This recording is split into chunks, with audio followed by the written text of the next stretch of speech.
Chair now recognizes the former chair of the full committee, the gentleman from Michigan, for 5 minutes. Well, thank you, Mr. Chairman.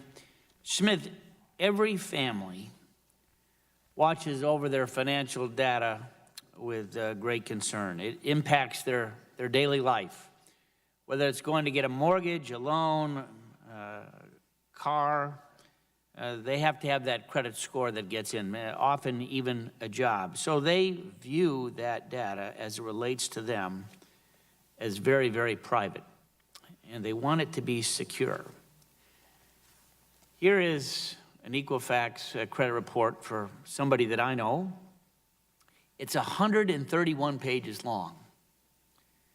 Unbelievable in terms of the data that has been collected on this particular individual. I would guess that most individuals have no clue that there's that much data that's been assembled on their own personal family account. Now, you said earlier that the data was compromised. So a question that I have to ask is, does that word compromise include the word or the term manipulated? Are those folks who broke into that account, are they able to actually change the accurate data that might be reflective of their own personal story? Could that be changed? Congressman, I understand your question. The database was attacked by criminals, that we know. The forensic experts that we engaged, in this case Mandiant, has led us to believe that there's no indication that the data that's left behind has been manipulated. Now, one of the things that's in this report, any credit report, is you verify the income of that individual to make sure that it's accurate.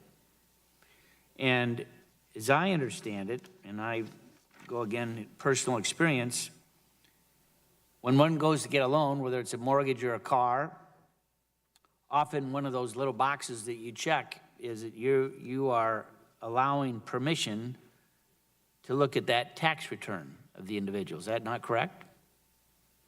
Regardless of, I have a self-employed income, regardless of automated underwriting findings, when self-employed income is used to qualify, the following documentation is required. Most recent 2 years of their individual federal tax returns with all schedules in W-2s and K-1s. Most recent 2 years business returns, IRS forms 1120, 1120S, 1065, in which the borrower has ownership interest at 25% or more, and a complete and signed IRS form 4506T is required for every borrower on the loan application. Tax transcripts validated from the IRS are required for each year documented in the loan file. So the question is, if that is collected, is a bad actor actually able to use the personal information stolen from this report to then perhaps file a false tax return come the first of the year? Congressman, I think I understand your question. A couple points of clarification. The credit report does not contain employment and income information. There are many lenders who will ask you as a consumer when going to get a loan to validate your income. And there are many means, as you alluded to in your readings there, as to how you might do that. But the credit report does not contain employment and income data. Number two, the unfortunate criminal hack that we referred to this morning, written testimony and press release over the past month or so, was clear to say it did not include that credit report information that you just picked up there.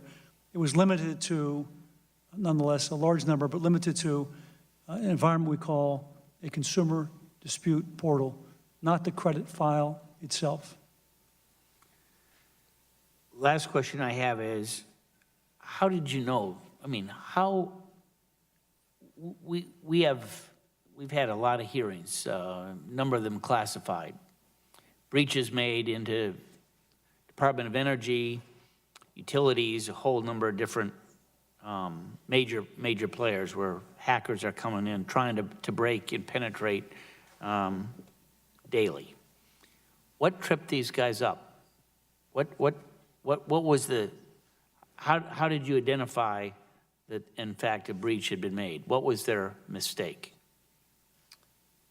Congressman, there's a piece of technology called a decryptor, and there was a decryptor that allowed us to see some of the data, and once we saw the data, that's what the start of the conversation earlier in the testimony here.